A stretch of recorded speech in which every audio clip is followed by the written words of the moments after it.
Have you ever considered the possibility that the key to turning the most difficult obstacles in your life into the most rewarding opportunities could have been discovered more than 2,000 years ago? Imagine facing the storms of life with a calm that is so powerful that nothing could shake the peace that you have within you. It does sound like a superpower, doesn't it? Apparently, it's not just a dream at all. An ancient superpower. This philosophy has been around for a very long time, and it is just as applicable today as it was when it was being used in the bustling markets and marble halls of ancient Rome and Greece. We are taught by Stoicism that although we are unable to control every aspect of our lives, we do have complete control over how we choose to react to those circumstances.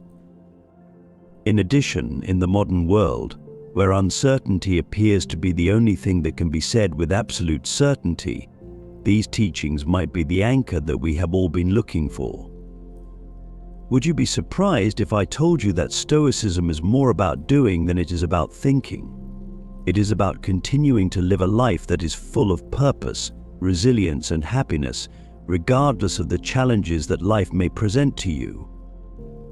In order to live a life that is more satisfying, it is not necessary to repress your feelings, rather, it is necessary to comprehend and control them.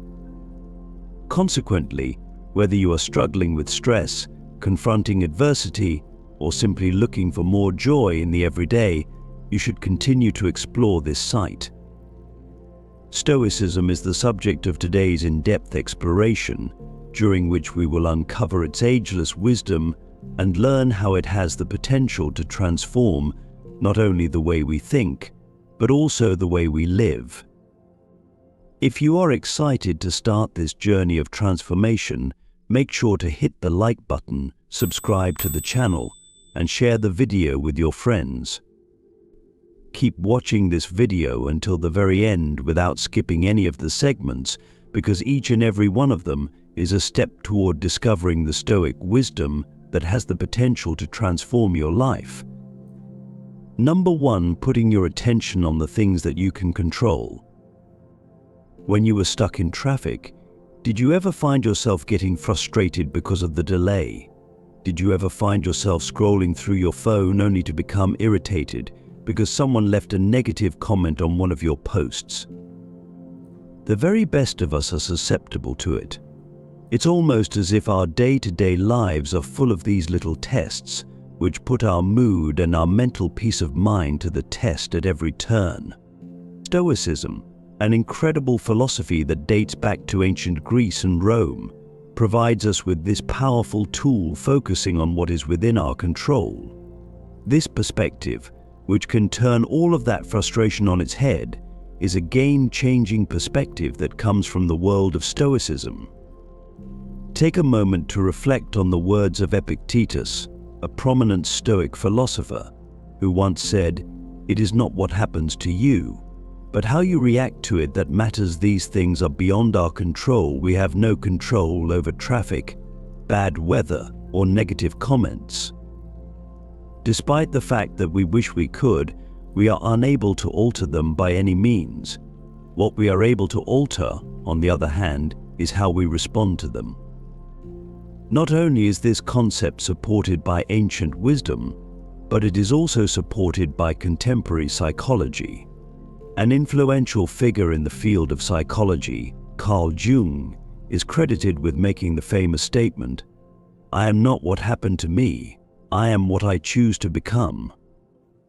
This statement is in perfect harmony with the Stoic philosophy. Having the awareness that the only real power we possess is over our own reactions, thoughts, and actions is the key to this realization. Allow me to break it down for you. Let's say you're stuck in that traffic jam and you're running late for a crucial meeting.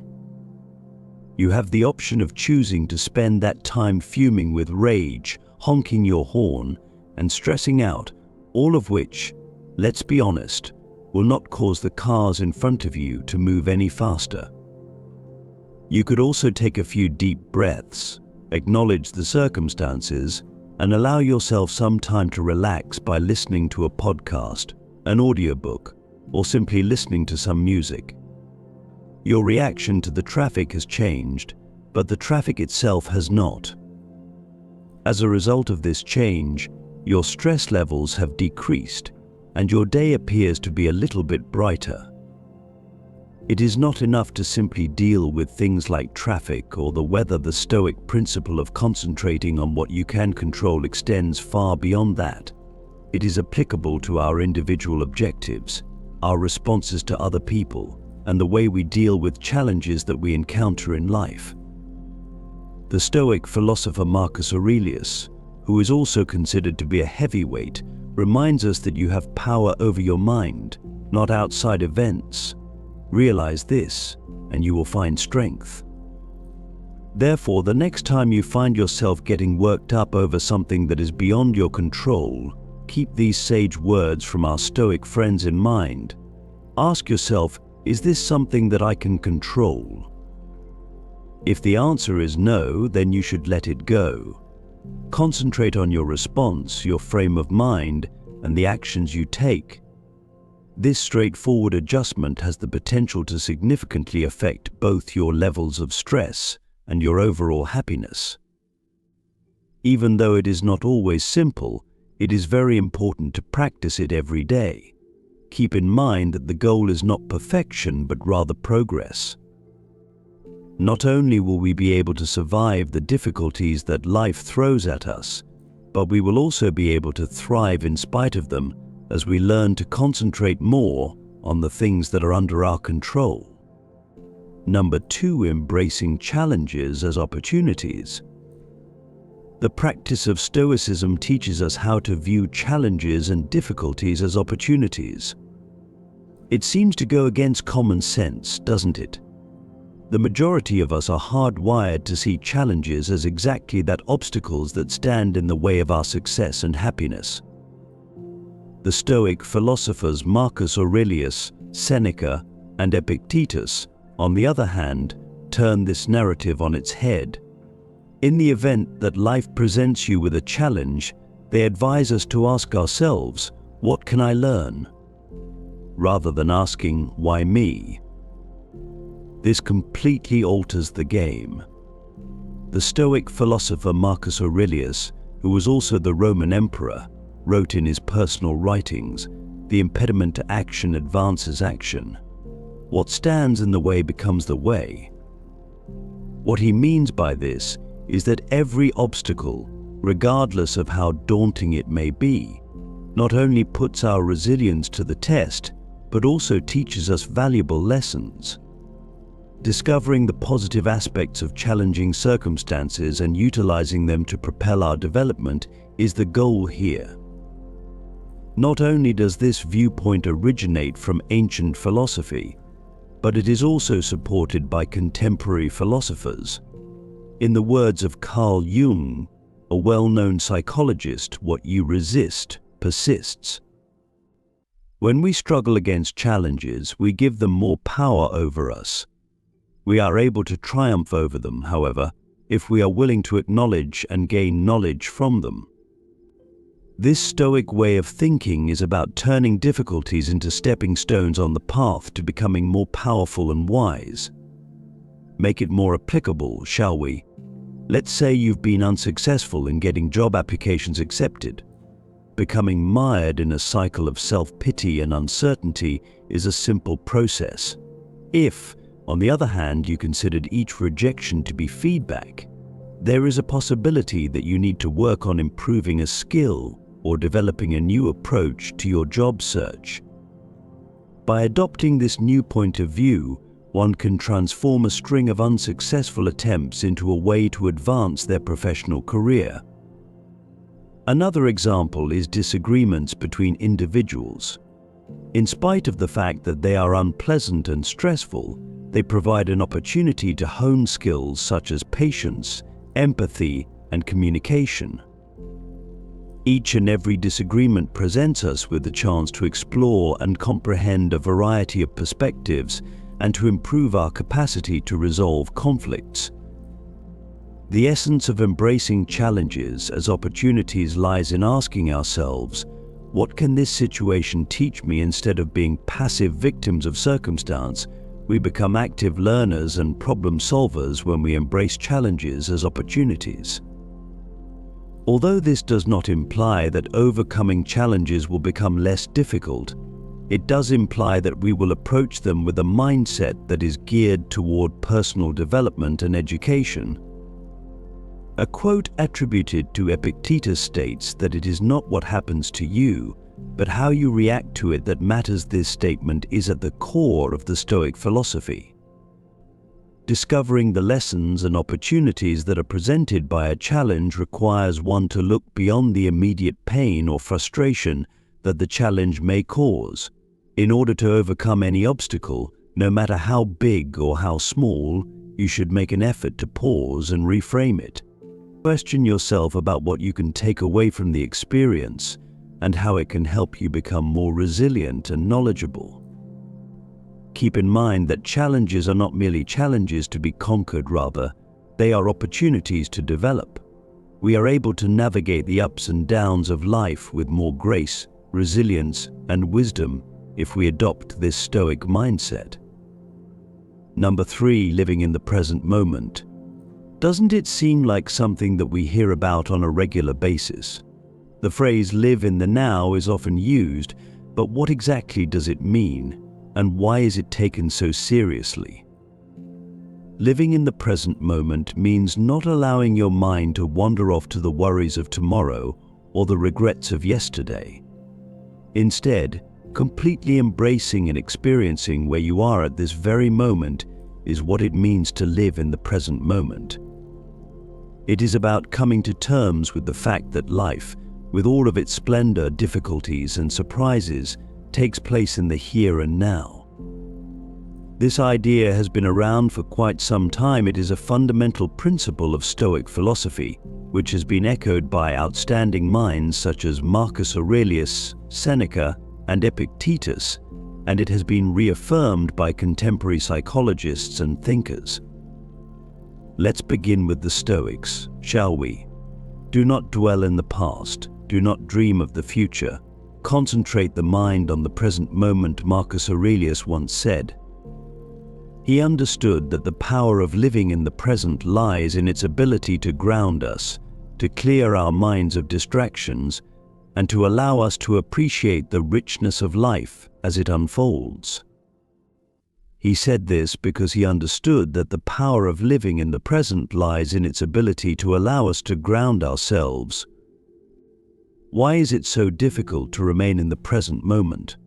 When we think about things, our minds are frequently cluttered with thoughts, worries about what will happen next, or replaying events that have already occurred. By constantly distracting us with mental chatter, we are unable to appreciate the splendor and potential of the here and now. Carl Jung, a well-known psychologist, once said, "The least of things with a meaning is worth more in life than the greatest of things without it." Living in the present moment gives meaning to the insignificant experiences that we have on a daily basis, which enriches our lives beyond all measure. In his writings, Aristotle emphasizes the significance of paying attention to the here and now in order to attain eudaimonia, which can be defined as a state of happiness, health, and prosperity. He held the belief that individuals could lead virtuous lives and make the most of their human experience if they centered their attention on the here and now. Therefore, what are some ways that we can improve our ability to live in the present? Practicing mindfulness, which is the skill of paying attention to the here and now without passing judgment on it, is the first step. Savor each bite that you take when you eat. Pay attention to the sensation of the ground beneath your feet as you engage in walking. If someone is speaking to you, you should actively listen to what they have to say rather than thinking about what you are going to say next. Our lives become more meaningful and richer as a result of these straightforward practices of mindfulness, which bring us back to the here and now. True happiness is to enjoy the present without anxious dependence upon the future, Seneca said. He understood that anxiety about what is to come or what has been only serves to diminish our happiness in the here and now. Seneca offered this wisdom. Finding a balance in which we learn from our past and plan for our future without allowing those activities to consume our present is the key to living in the present. Living in the present does not mean ignoring the future or forgetting the past. We discover a sense of tranquility and contentment when we strike this balance. Remind yourself that every moment is a chance to reset and refocus your attention on the here and now. In the here and now, we are able to live, love, and create memories for ourselves. Therefore, let us be more present in our lives by making a concerted effort to do so. Let us make the most of the present moment, because it is precisely in this very instant that life takes place. Okay, let's move on to the topic of self-discipline. Number 4, establishing your own self-control. I am aware that the term self-discipline may evoke thoughts of rigid schedules and a life that is devoid of opportunities for enjoyment. However, let's work together to change that perception. When you practice self-discipline, you are not limiting your life in any way. Rather, you are giving yourself the ability to make decisions that are in accordance with your most fundamental principles and your long-term goals. Choosing what is right for you is more important than choosing what is easy in the moment. In its most fundamental form, developing self-discipline is about gaining control over oneself. It is about being able to say yes to things that are beneficial to us and no to things that are not, even when it is difficult to do so. It is possible that these choices will not provide instant gratification. However, they will pave the way for long-term satisfaction and success. For example, sticking to a workout routine, saving money instead of making impulsive purchases, or turning off Netflix in order to concentrate on a project are all examples of such choices. Self-discipline is a topic that is extensively discussed in Stoic philosophy. It was once written by Marcus Aurelius, a Roman emperor and Stoic philosopher, that you have power over your mind, not over events that occur outside of yourself.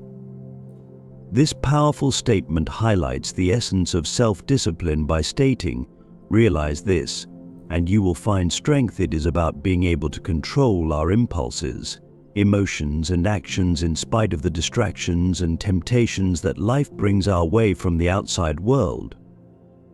Seneca also is a source of wisdom regarding this matter. He encourages us to maintain our resolve and take charge of our desires rather than allowing ourselves to be governed by them. He was aware of the fact that true freedom originates from within, including the capacity to exercise control over one's own desires and appetites. However, why is it so important to have self-discipline? This topic is discussed in greater detail by Aristotle, an ancient Greek philosopher. He was of the opinion that we must develop habits in order to achieve excellence and virtue. Through the cultivation of habits that lead us toward our best selves, we can cultivate self-discipline through practice. It's not about infrequent displays of self-control. Rather, it's about making decisions on a consistent basis that are in line with our ideals and objectives. In addition, the development of self-discipline is connected to contemporary psychological understanding. One of the pioneers in the field of psychology, Carl Jung, emphasized the significance of integrating all aspects of our personalities in order to live a complete life. We must exercise self-discipline in order to successfully navigate the desires of various parts of our psyche and select courses of action that are beneficial to our overall well-being and development in order to achieve this integration. How then can we improve our level of self-discipline in our day-to-day lives? Take baby steps.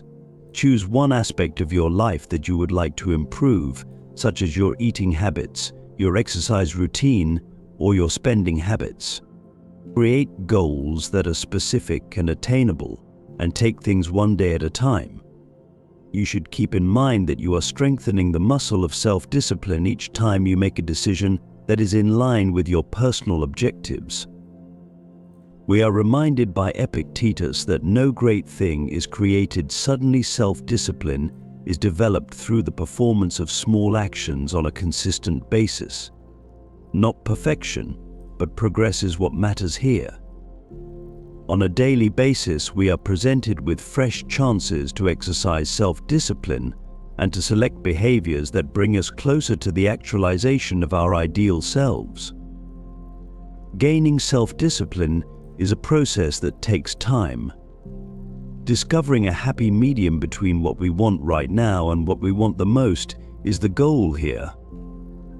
It's about making decisions that, while they might be challenging in the here and now, will ultimately bring us closer to achieving our goals, finding happiness, and finding peace in our lives. Consequently, let us make a commitment to this journey together, supporting one another in making decisions that are right rather than those that are easy.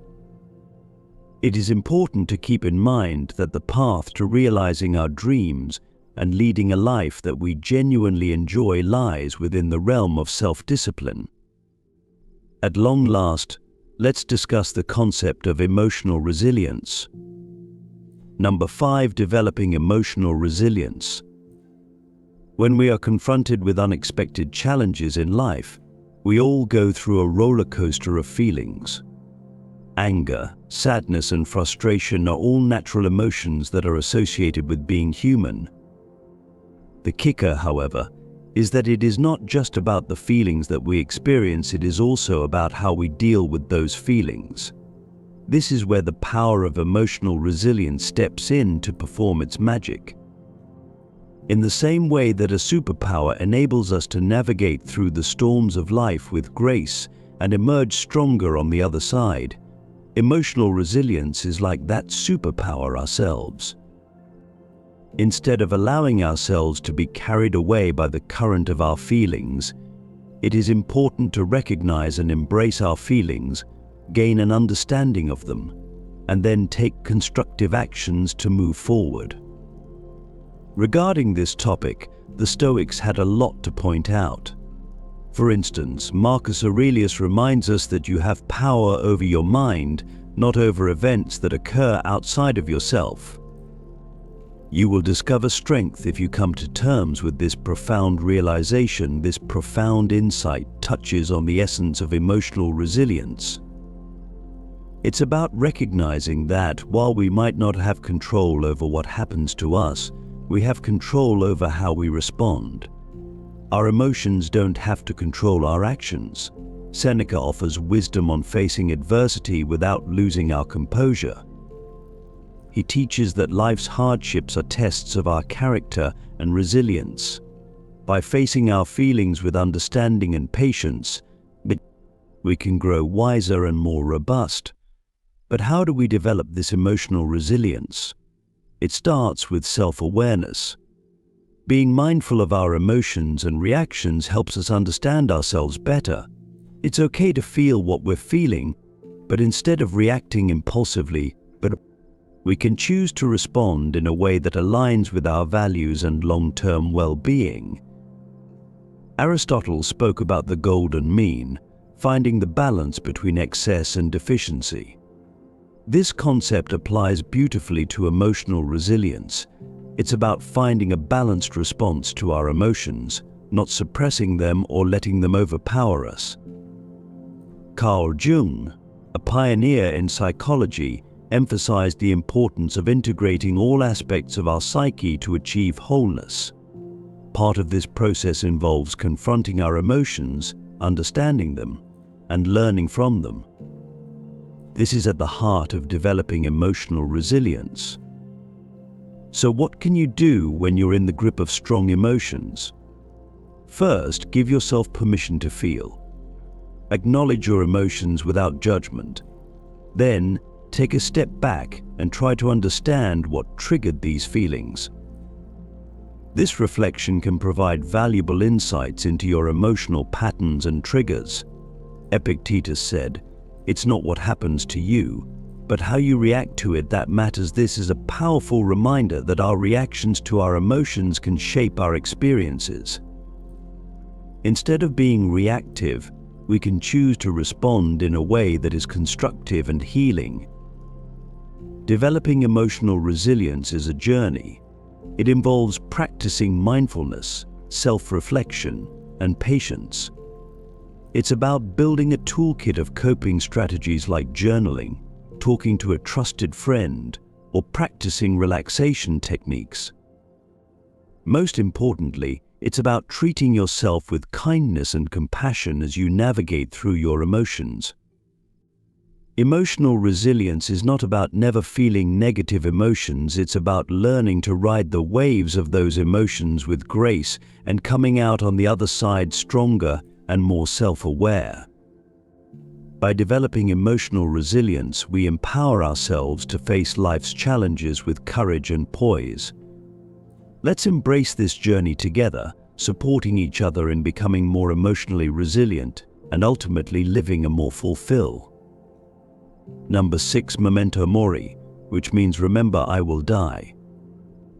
The Stoics, including great minds like Marcus Aurelius, Seneca, and Epictetus, use this concept not to create fear, but to inspire a deeper appreciation for every moment.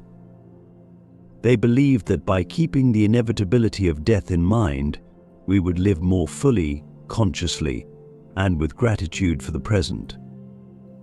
Marcus Aurelius, in his meditations, often reflected on the transience of life, encouraging us to live in a way that's true to our values and to make the most of the time we're given. You could leave life right now. Let that determine what you do and say and think, he wrote. This isn't about being morose, it's a call to action, a reminder to focus on what truly matters, to let go of petty concerns, and to live with purpose and integrity. Seneca, too, spoke about the shortness of life, urging us not to waste time on trivialities but to focus on creating a meaningful existence. He believed that being mindful of death encourages us to live more wisely and to cherish our relationships and experiences. Epictetus emphasized the importance of focusing on the present and making the best use of our time. By remembering that we won't live forever, we're more likely to live ethically and to appreciate the beauty and richness of life. Nevertheless, how can we incorporate Memento Mori into our own lives without it feeling like a dark cloud over our heads? The first step is to shift our perspective. But instead of viewing the awareness of death as something that causes us to feel fear, we can view it as a powerful motivator to live our lives to the fullest. It is about embracing the present, rather than delaying our dreams or happiness for some undefined future that is not guaranteed. Memento Mori is a reminder that we should not take our time for granted. It encourages us to live more authentically, to say what we mean, to love openly, and to be present in our lives. Think about the things that you have been putting off. Perhaps it is pursuing a passion, reconnecting with loved ones, or simply taking time to appreciate the small joys that are found in everyday life. This concept also teaches us to appreciate the impermanence of life, which in turn deepens our gratitude for the moments we have. When we remember that our time is limited, we're more likely to cherish our experiences, to live more mindfully, and to express our gratitude for the people and moments that enrich our lives. Therefore, let us not use Memento Mori as a source of fear, but rather as a catalyst for growth, gratitude, and a deeper appreciation of life. Let it serve as a reminder to make decisions that are in alignment with our most fundamental values, to cherish our relationships, and to savor the beauty of the present moment. keeping in mind that we will die at some point in the future inspires us to live our lives to the fullest today. We find a powerful reminder to live not in fear of death, but in celebration of life when we embrace the concept of Memento Mori. Let us make every moment count, not because we are afraid of its end, but because we are in love with life itself. Let us live in such a way that when our time comes, we can look back with no regrets, knowing that we lived our lives to the fullest, loved deeply, and appreciated the incredible journey that life is. Number 7. Practices of gratitude. I find it fascinating that something as straightforward as a concept can have such a significant influence on our lives. Instead of ruminating on the things that we do not possess, we should shift our attention to the things that we do possess.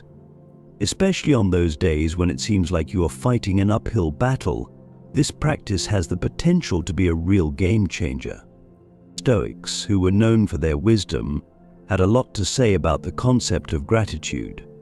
According to their beliefs, happiness does not come from acquiring more things, rather, it is derived from appreciating what we already possess.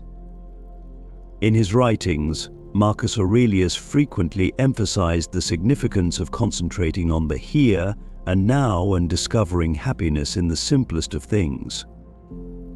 It was he who said, "When you wake up in the morning, think of what a precious privilege it is to be alive, to breathe, to think, to enjoy, and to love." This is the essence of gratitude, acknowledging the worth of life itself and the numerous gifts that it bestows upon us on a daily basis. In his speech, Seneca discussed how our desires have the potential to mislead us, causing us to constantly seek more and never arrive at a point of genuine contentment. His suggestion was that we can achieve genuine contentment in our lives if we pay attention to what we already possess and acknowledge that the most desirable aspects of life are already within our reach. Epictetus, who was well known for his pragmatic approach to Stoic philosophy, urged his followers to take pleasure in accepting their current circumstances, regardless of what those circumstances may be. It was his belief that we could live a life that was more fulfilling if we were to accept our current circumstances and look for something of value in them. How, then, can we cultivate an attitude of gratitude, particularly when life presents us with unexpected challenges? Establishing it as a daily routine is the first step. Whether you do it in the morning or the evening, set aside some time to think about 3 things for which you are thankful. Whether it be a warm cup of coffee, a conversation with a friend, or the breathtaking beauty of a sunset, it could be something as simple as that. As a result of this practice, our brains are rewired to concentrate on the positive, which in turn improves our mood and our overall perspective on life. Being grateful also means accepting the difficulties that life throws at you and being able to learn from them. As an alternative to asking, "Why is this happening to me?" we can ask, "What can I learn from this?" This shift in perspective can assist us in appreciating our experiences, both positive and negative, as valuable steps on our journey. Moreover, cultivating an attitude of gratitude enables us to strengthen our connections with other participants. The act of expressing gratitude to the individuals in our lives not only makes their day more enjoyable, but also helps to strengthen the bonds that we share with them. A straightforward thank you can go a long way toward giving someone the impression that they are loved and valued. The importance of recognizing the good that exists in our lives and working toward living a virtuous life was something that Aristotle discussed. He was of the opinion that gratitude was an essential component in the process of attaining eudaimonia, also known as genuine happiness, because it enables us to recognize and appreciate the goodness that exists both in our surroundings and within ourselves. The advantages of gratitude are supported by contemporary psychological research. Numerous studies have demonstrated that individuals who regularly engage in the practice of gratitude report lower levels of anxiety, improved quality of sleep, and a more optimistic perspective on life. It is as Carl Jung once said, the word happiness would lose its meaning if it were not balanced by sadness when we recognize and express gratitude for the full range of our experiences. We are able to discover a more profound and genuine form of happiness. So, let us make the practice of gratitude an integral part of our everyday lives. Celebrate the insignificant victories, savor the moments of connection, and discover happiness in the uncomplicated pleasures that life has to offer. We are able to cultivate a sense of abundance and happiness that emanates from within ourselves if we concentrate on what we already possess rather than on what we are lacking. It is important to keep in mind that happiness is not the source of gratitude, rather, gratitude is the source of happiness. Let us raise our glasses to the top, fill them with the utmost gratitude, and raise a glass to the splendor that gratitude brings into our lives. We raise a glass to the spirit of discovering the bright side of even the most gloomy of days. Number 8, putting an emphasis on one's own personal excellence. Personal excellence was something that the Stoics had a profound understanding of. They held the belief that excellence, also known as virtue, is the only good, and that everything we do ought to be geared toward leading a life that is guided by virtue. Marcus Aurelius, for instance, is a great example of someone who tried to achieve the highest possible level of personal excellence. It was once said by him, "Waste no more time arguing about what a good man should be one." This statement, which is both straightforward and profound, encapsulates the essence of personal excellence. It's about being a living example of the principles that we admire and making it a point to live by them every day. Seneca placed a strong emphasis on the significance of individual development and education. He advocated for a life that was lived in accordance with nature and reason, implying that genuine excellence originates from within and is reflected in the actions and decisions that we make. When it comes to attaining excellence, Epictetus emphasized the significance of taking personal responsibility. He imparted the knowledge that our responses, our feelings, and our will are all under our control, and that mastering these aspects of ourselves is essential to leading a life of virtue. However, what does it look like to concentrate on developing one's own personal excellence in our day-to-day lives?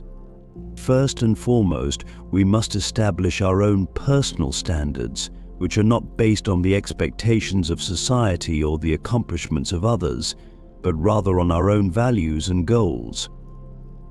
It's about being aware of who we are, being aware of our capabilities and limitations, and making steady progress toward bettering ourselves. There is a connection between personal excellence and resilience. Not only our achievements, but also how we react to failures and setbacks is of the utmost importance.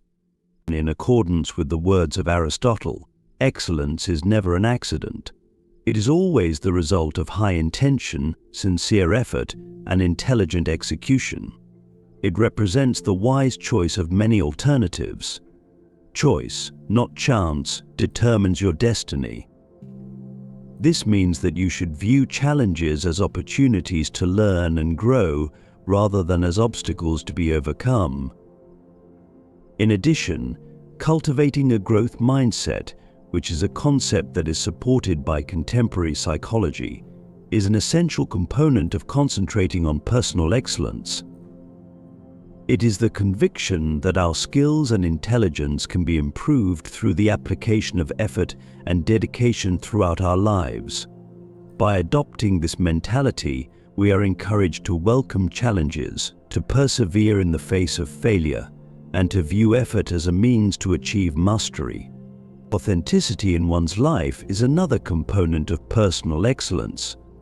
It's about staying true to who we are and what we believe in, even when going through difficult times, making decisions that are reflective of who we are and who we want to be, as well as taking pride in our journey, including both the challenges we have faced and the victories we have achieved, is essential. As was mentioned earlier, cultivating an attitude of gratitude is also connected to achieving personal excellence. We cultivate a positive outlook that is beneficial to our development and well-being when we acknowledge and give thanks for what we already possess and where we are in our journey. Therefore, let us make a commitment to concentrating on our own personal excellence. Let's establish our own standards, have faith in the unique paths we've chosen, and be proud of the progress we've made. Keep in mind that it is not about being perfect, rather, it is about being proud of who we are and the way that we live our lives, celebrating our efforts, gaining wisdom from our experiences, and making it a priority to always strive to be the best versions of ourselves are all important aspects of this. Let's work together to make achieving personal excellence not just a short-term objective, but a way of life. Number 9, not caring what other people think. Because we live in a world that is saturated with social media, where likes, follows, and comments frequently determine our sense of self-worth, it is simple to fall into the trap of valuing ourselves through the criteria of the opinions of other people. However, here is a liberating truth: your value is not dependent on the approval of others that you receive. Being true to who you are, accepting your authenticity, and taking actions that are in line with your values are all important aspects of this. Those ancient philosophers known as the Stoics, to whom we continue to look for universally applicable wisdom, had a lot to say about this topic. They taught that the key to achieving inner peace and freedom is to concentrate on the things that are under our control, such as our actions, our thoughts, and our integrity, rather than focusing on the opinions of others, which are subject to change. Marcus Aurelius made a profound observation when he said, "I have often wondered how it is that every man loves himself more than all the rest of men, but yet sets less value on his own opinion of himself than on the opinions of others." This observation brings to light the seemingly contradictory situation that many of us find ourselves in. We place more importance on the opinions of others than we do on our own evaluation of ourselves. This sentiment was echoed by Seneca, who emphasized the significance of living a life that is authentic to oneself, rather than one that is directed by the expectations or approval of other people. He held the belief that genuine contentment originates from within, and that it can be achieved by leading a life that is in accordance with our core beliefs and ideals. Epictetus taught that it is not fruitful to waste our time and energy worrying about the opinions of other people, because those opinions are beyond our control. Instead, he encouraged us to shift our attention to our own actions and to live virtuously, as he believed that this is where our true power lies. Therefore, what are some ways that we can begin to care less about what other people think and more about being honest with ourselves? First and foremost, it is important to recognize that you are the one who is writing the story of your life. It is not society, not the people who follow you on social media, nor the people who are in your immediate vicinity who have the ability to determine your value. It is about establishing your self-esteem in the foundation of who you are, the principles that you uphold, the acts of kindness that you perform, and the efforts that you make to be the best version of yourself. Conducting self-reflection is the second step. Consider the question, whose life am I living by? Is it that I am making decisions based on my own desires, or am I attempting to conform to the expectations of another person? Taking some time to think about these questions can assist you in realigning your actions with who you truly are. Take a third step: embrace your humanity. Understanding that perfection is an illusion, as well as being open about your flaws and imperfections, is a necessary component of being true to yourself. Being a work in progress, making mistakes, and gaining knowledge from those mistakes is perfectly acceptable. As a result of this authenticity, you will attract the right people into your life, people who value the genuine version of you.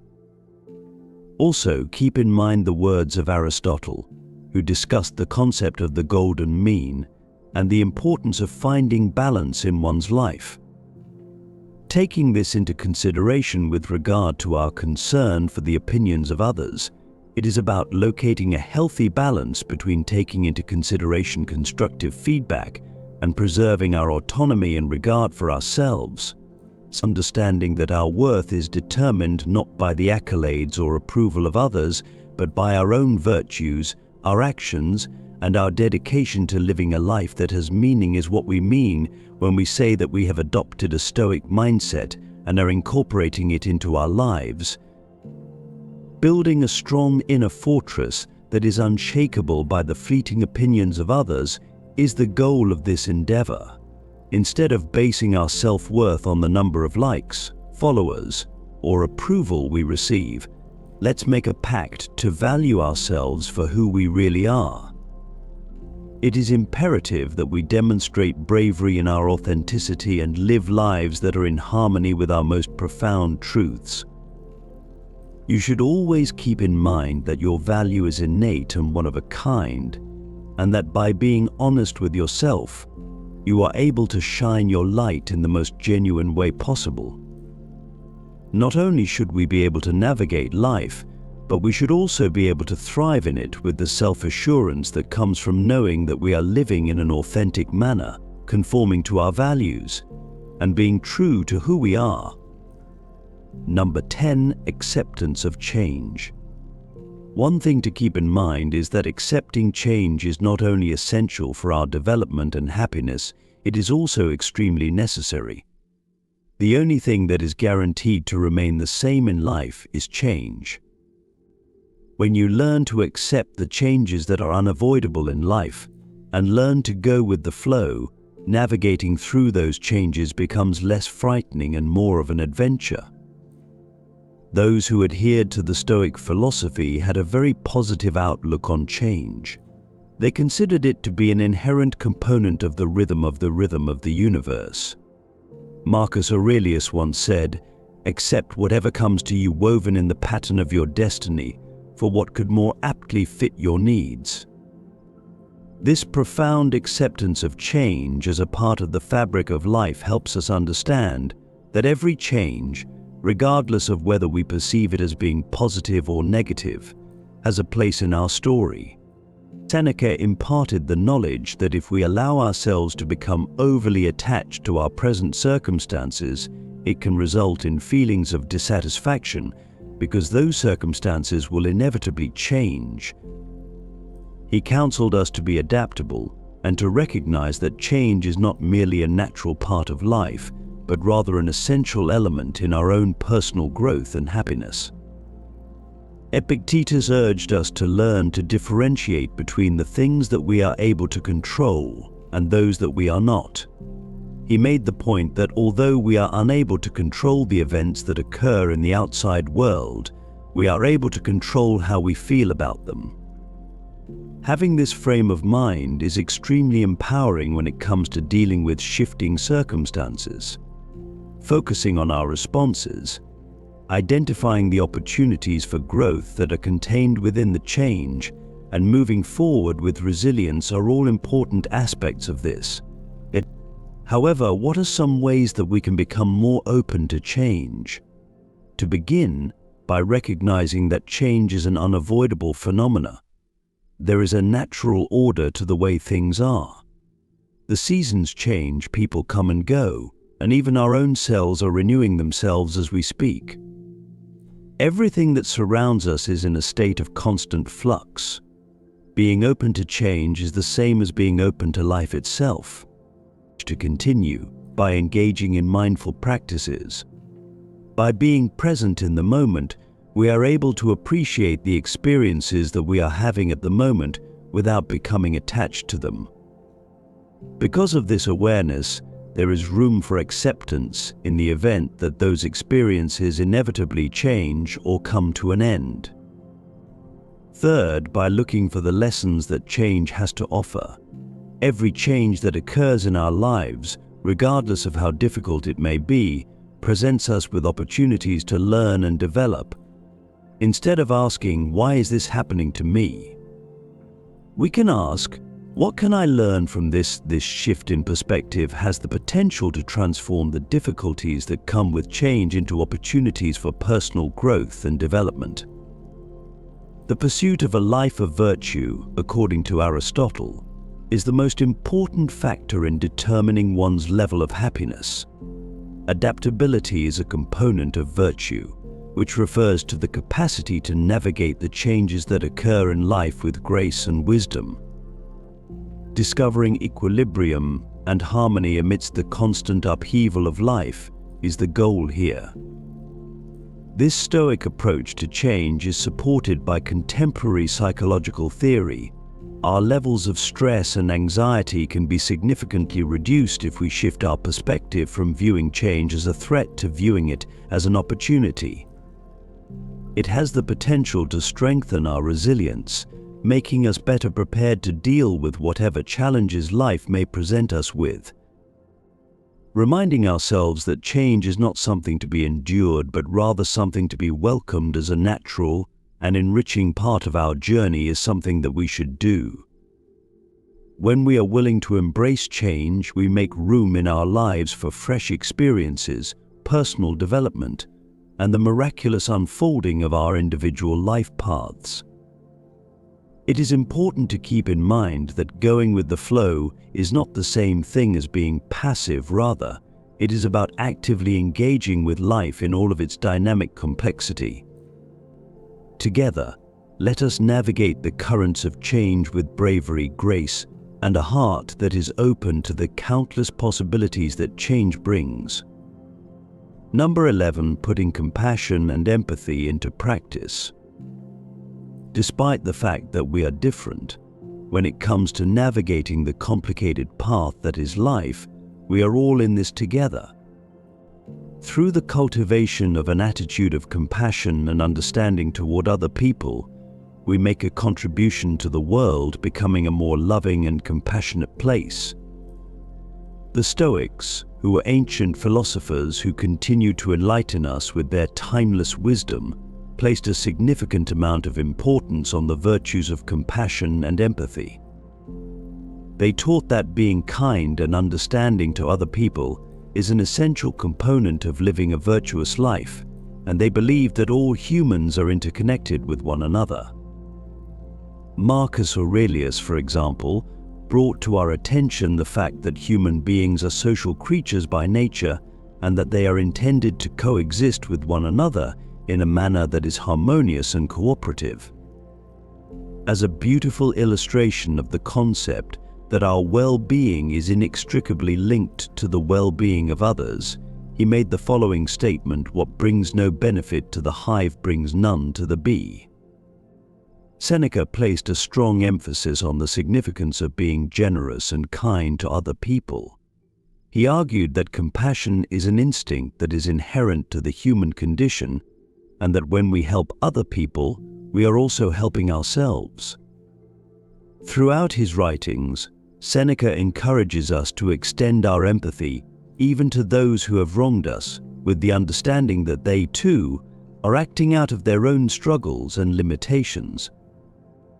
It was Epictetus who taught us that we should make an effort to comprehend the viewpoints of other people and acknowledge that everyone has their own reasons for the actions that they take.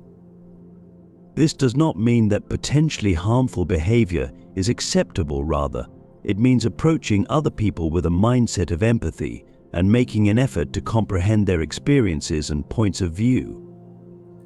On the other hand, how can we put compassion and empathy into practice in our everyday lives? To begin, we must listen to the stories, experiences, and emotions of those who are in our immediate vicinity. When we truly listen to them, It is about imagining ourselves in their position, putting ourselves in their shoes and imagining their joys, their fears, their hopes, and their struggles. A sense of connection and shared humanity can be fostered through this act of understanding, which has the potential to bridge the gap that exists between us. Performing acts of kindness is yet another method that can be utilized to cultivate compassion and empathy. Whether it's a smile, a kind word, or just an ear to listen, these are all things that have the potential to make a significant difference in someone's day. When we show that we are present and attentive to other people, we send a message that they are important, that their experiences and feelings are valid, and that we value them. Being compassionate and empathic means not only being there for other people when they are distressed, but also providing them with support and understanding without passing judgment. No matter how different we are from one another, it is important to acknowledge the worth and dignity of every single person. When it comes to the development of strong and meaningful relationships, the ancient philosopher Aristotle emphasized the significance of friendship and the role that empathy plays in the process. He was of the opinion that true friends not only share in each other's happiness, but also in their sorrows, providing support to one another through sympathetic and understanding. The emphasis that Stoicism places on compassion and empathy is supported by contemporary psychology, which demonstrates that these virtues not only elevate our relationships, but also contribute to our own emotional well-being. Fostering a sense of belonging, purpose, and happiness in our own lives can be accomplished through the act of caring for other people. Reminding ourselves that there is a story behind every face, and that there is a reason behind every action, and that by communicating with one another and showing compassion for one another, we can make the world a more compassionate and gentler place. Through this action, we not only improve the lives of those who are in our immediate vicinity, but we also discover a greater sense of fulfillment and joy in our own lives. Let us work together to spread kindness like confetti, thereby creating ripples of compassion that will transform the world one act of empathy at a time. Number 12, reflecting and reviewing regularly. We are going to take a moment to reflect on our actions, our thoughts, and the paths that we have traveled by pausing for a moment that is genuine and significant. It is about maturing, engaging in self-reflection, and bringing our lives into alignment with our most fundamental principles. Because we live in a world that is constantly moving forward, this practice serves as our anchor, ensuring that we are not simply being carried away, but rather sailing in the direction that is authentic to who we are. Due to the profound understandings that the Stoics had regarding the nature of humans, they placed a great deal of importance on the act of reflecting. In his personal writings, which we now revere as meditations, Marcus Aurelius provided a model for this practice with his writings. He was not content to simply rule an empire, rather, he made it a point to examine his own life, the choices he made, and his sense of right and wrong. This reflection, which he saw as essential to living a life of virtue and purpose, was something that he observed through writing. According to what he wrote, the happiness of your life depends upon the quality of your thoughts, which serves as a reminder that our internal dialogue is the primary factor that determines our external reality. Seneca advocated for the practice of doing regular self-evaluations as a means of fostering both self-improvement and wisdom. He compared life to a play and put forth the idea that we should periodically evaluate our roles and how well we performed them.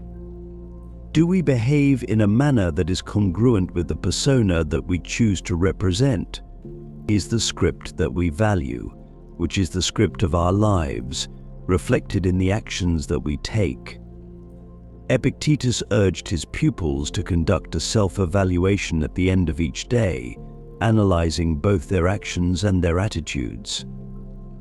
The focus here was not on self-criticism, but rather on self-awareness and personal development. Through the use of questions such as "What did I do well? What did I do wrong? What duties did I leave undone?"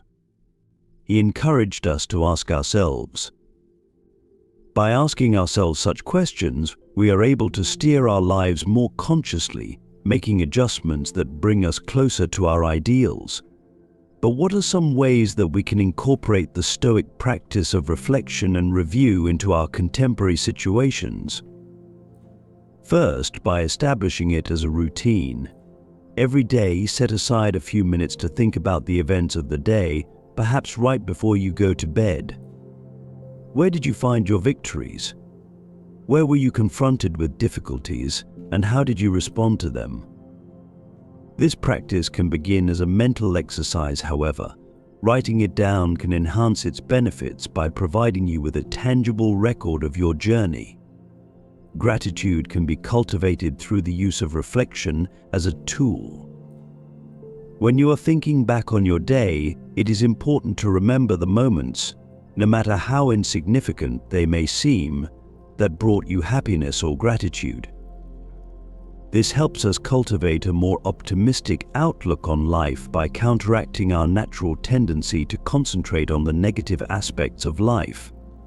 Last but not least, you should approach this practice with compassion and kindness toward yourself. The act of reflecting is not about berating yourself for making mistakes. Rather, it is about acknowledging those mistakes as opportunities for advancement and learning. You should treat yourself with the same level of compassion and support that you would give to a close friend. When Aristotle was alive, he emphasized the significance of leading a life of introspection. He was of the opinion that the key to achieving true wisdom is to have an understanding of oneself, one's actions, and one's position in the world.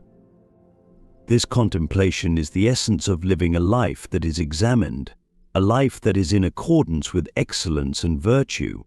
The advantages of engaging in regular reflection have been extensively researched and documented in contemporary psychology. These advantages include enhancements in mental health, clarity of purpose, and personal development. When we take the time to reflect on our experiences, we are better able to process our feelings, gain insight from our actions, and make decisions that are more informed moving forward. Let us make a commitment to this routine of regularly reflecting and reviewing what we have done, for the purpose of ensuring that we are not merely experiencing life in a passive manner, but rather actively shaping it in accordance with our values. Let it serve as our guidepost, our ability to move forward more aligned, more aware, and more in tune with the essence of who we are and who we aspire to be is enhanced when we take the time to reflect on the past and gain the insight that is necessary for doing so. The journey of introspection is something that should be treasured because it is through the process of knowing oneself that we discover the way to genuine happiness and fulfillment. Every one of these Stoic teachings is not merely ancient knowledge, rather, they are life hacks that can assist us in coping with stress, improving our decision-making abilities, and discovering peace in the midst of chaos. Always keep in mind that it is not the difficulties we encounter along the way that define us, but rather the resilience we derive from overcoming them, the knowledge we acquire, and the compassion we show to others. Every action, every thought, and every act of kindness you perform is a stroke of the brush that you use to create the masterpiece that is your life. Let us not merely exist, rather, let us live our lives in a way that is vibrant, purposeful, and genuine. As we part ways today, I want to encourage you to keep the inspiration going even after we have parted ways. A playlist that is a treasure trove of wisdom, stories, and strategies to help you navigate the twists and turns of life with grace and resilience will be displayed on the screen for you to peruse. Continue to sculpt the most genuine version of yourself by clicking on it, delving deeper, and learning more about yourself. Let us continue to develop as a group, continue to contemplate, and continue to appreciate the wonderful complexities that life has to offer. I appreciate you allowing me to spend this time with you. It is important to keep in mind that you should live your life not only for the applause, but also for the cause, which is to be the most authentic version of yourself. I will see you on the next stage of our journey, and I hope you are well.